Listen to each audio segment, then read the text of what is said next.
This episode is brought to you by Sterling Soap Company. How often do you think about your soap? Well, if you answered, not much, maybe you should. You see, a lot of what passes for soap in stores is technically not soap, according to the FDA's definition. It's full of lab-created chemicals and detergents because, well, it's cheaper to make. Now, what if you could buy natural soap made from natural ingredients like tallow, palm oil, coconut oil, and scented with essential oils, and for just a little more than you'd pay for grocery store soap? Sterling Soap is 100% natural, and with a wide variety of bath soaps, shave soaps, beard balm, lotions, and cologne, there's a product and a scent for just about everybody. Check them out for yourself at sterlingsoap.com. That's STIRLING soap.com.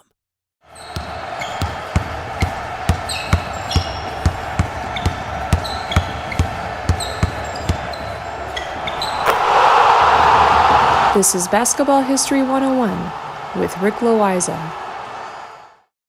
Welcome back to Award-winning Basketball History 101, part of the Sports History Network. I am your host, Rick Loayza, and this is the podcast we bring to life some of the forgotten stories from basketball history. We are bringing old school basketball to a new school audience, and today we bring you the story of when Julius Erving, better known as Dr. J, was teammates with Pistol Pete Maravich for about a week. It was the summer of 1972, and Dr. J had just finished his rookie year with the Virginia Squires of the ABA. He was an all-star during that same rookie season. Meanwhile, Pistol Pete had just finished his second season with the NBA and the Atlanta Hawks. The two players were in different leagues, but had already established themselves as two of the most exciting players to watch in all of basketball. Now, Dr. J had left the University of Massachusetts 1 year early in order to sign with the Squires and become a professional, because the ABA had no such rule about signing a player before he finished his university eligibility. And Dr. J took the contract because, quite frankly, his family really needed the money and because he was more than ready to play at the professional level. However, the NBA at the time did have a rule that they could not take a player until he completed his 4 years of university basketball. Well, now in the summer of 1972, Dr. J's eligibility was completed from university, and he was now eligible for the NBA draft. The only wrinkle was that he had been a professional for a year already and was under contract with the Virginia Squires. However, with the 12th pick in the 1972 NBA draft, the Milwaukee Bucks selected Julius Erving from the University of Massachusetts. The front office people at the Bucks thought that they were geniuses. The first 11 teams stayed away from Dr. J because, again, he was already under contract with a team from another league. It was not worth the risk of wasting a pick on a player who would not even end up playing on your team. But the Bucks figured that Dr. J could just walk away from his 4-year contract with the Squires and just join the Bucks and be teamed up with a young Kareem Abdul-Jabbar. Now, when I stop to think about it, the combination of Dr. J and Kareem would have been unstoppable. They could have won a couple of championships for the Bucks. The front office in Milwaukee was practically popping open bottles of champagne as they fantasized about having Dr. J together with Kareem on the same team. But in a stunning announcement, the Atlanta Hawks kind of came out of nowhere and let everybody know that they had already signed Dr. J to a contract the day before the draft. The Bucks cried foul. It was against NBA rules to just sign a player like that. All players that want to play in the NBA need to go through the draft process and be selected properly.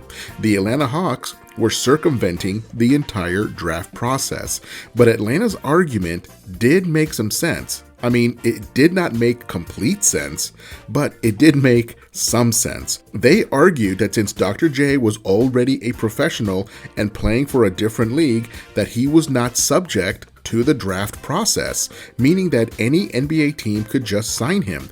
It was just that Atlanta was the only team that thought to even try. As you can imagine, the Milwaukee Bucks immediately took this to the commissioner of the NBA, Walter Kennedy, and even filed a lawsuit against the Atlanta Hawks for violating the draft process.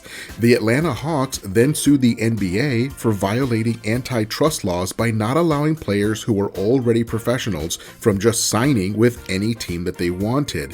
And to make things even more legally complicated, the Virginia Squires also sued the Atlanta Hawks because they had Dr. J under an active contract. Back in the summer of 1971, Dr. J signed with the Virginia Squires for 4 years, meaning that he would not be a free agent until at least 1975. So in the summer of 1972, it was illegal for any team from any league to just sign Dr. J. No professional team in any sport can sign a player who is under an active contract with another team that plays that same sport. And that just makes sense legally. Even in business, if a salesperson has a contract with one company, they cannot simply sign a contract with another company to also be a salesperson until that first contract is complete or the two parties can agree on some sort of a buyout. But you get what I'm saying. The Atlanta Hawks really had no business just signing Dr. J while he was under an active contract with the Squires. So while all of these legal battles were making their way through the court system, the actual Julius Erving reported to training camp with the Atlanta Hawks because he really wanted to play in the NBA. And he went to practice and he got to train and scrimmage with Atlanta Hawks superstar Pistol Pete Maravich. The two players got along like old friends, and their games complemented each other so well. It was like they had been playing together their entire lives. Now, this is a good place to take a break, and I'll be right back with how it went with the two players, both wearing Hawks jerseys.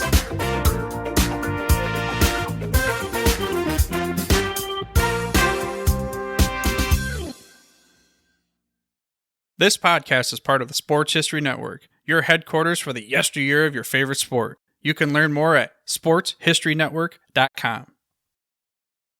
At the Sports History Network, we're all about sports yesteryear, and so we're so pleased to introduce you to Row One, an online memorabilia gallery and shop that brings your sports history to life anywhere. The Row One gallery includes over 5,200 gorgeously reproduced prints of team posters, game program covers, game tickets, advertisements, and more in baseball, pro and college football, pro and college basketball, and more. And any gallery item may be printed in a variety of sizes on wood, metal, canvas, acrylic, or poster paper. And in Row One shop, check out the thousands more of unique items with the retro and historical designs dating back to 1876, including t-shirts, long sleeve shirts, phone cases, mugs, blankets, pillows, towels, and even shower curtains. Go to sportshistorynetwork.com, ROW1, for access to the full Row One catalog and for gallery prints and gift items, plus get a 15% discount off all prints on the Row One Pictorium Gallery with coupon code SHN15. Follow the link on the show notes.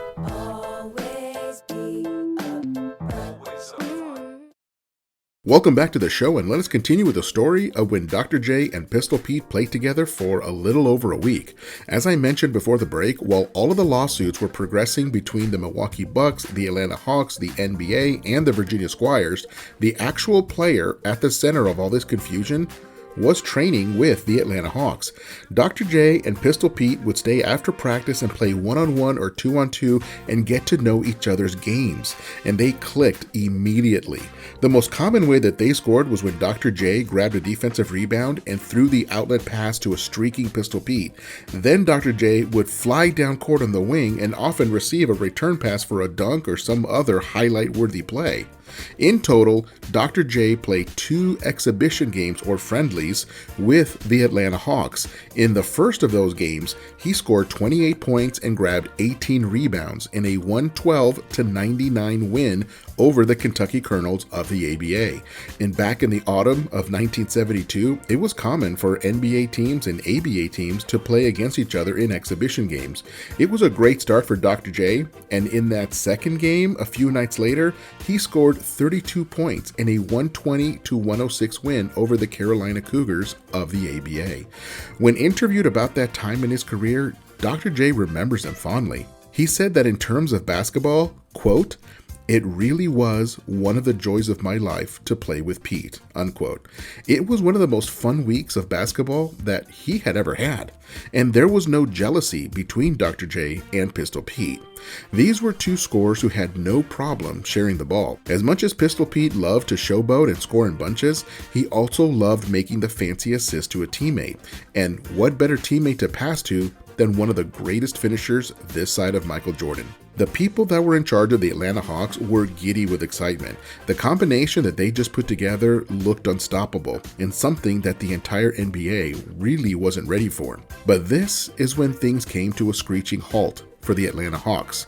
The first court ruling that came back determined that the Atlanta Hawks had illegally circumvented the NBA draft process by just signing a new player to the league. It was upheld that any player seeking to join the NBA had to go through the proper draft process, even if that player was already a professional elsewhere. And this is why today guys like Luka Doncic and Victor Wembanyama have to go through the draft even though they were already playing as professionals in other leagues. The same was true in previous generations like Tony Parker, Pau Gasol, Manu Ginobili, Tony Kukoc, and other non-American players. Therefore, the draft rights to Dr. J reverted to the Milwaukee Bucks, who went through the proper steps of drafting Dr. J once he was 4 years removed from his high school days. Of course, today a player only needs to be 1 year removed from high school to be eligible for the NBA draft or turn 19 years old during the calendar year of the draft for non-American players.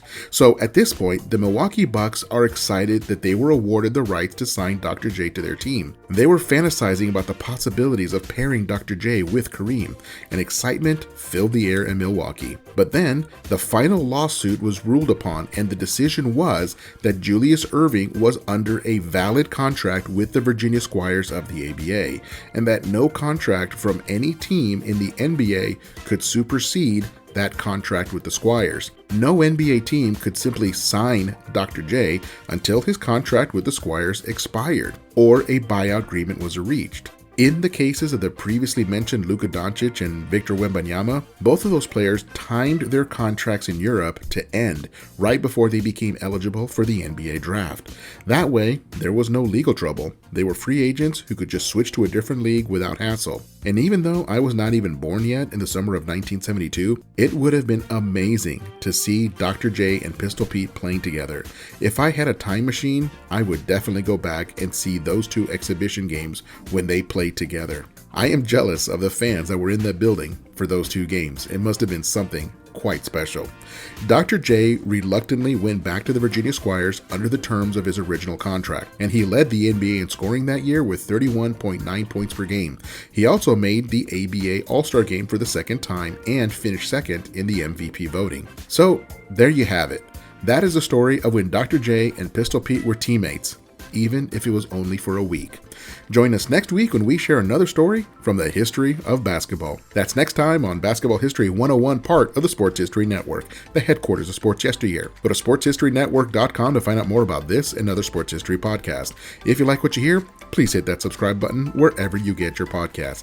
And check out our page on Facebook. It's called Basketball History 101 Podcast.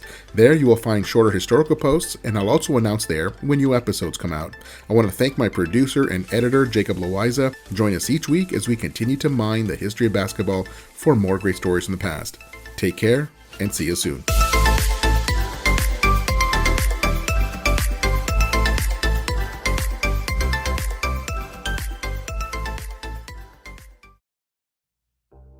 The Sports History Network presents Who Invented This Sport?, a sports origins podcast that explores the birth and evolution of sports as diverse as basketball and bobsledding. Discover the inventors, innovators, and pioneers who brought sports to the world.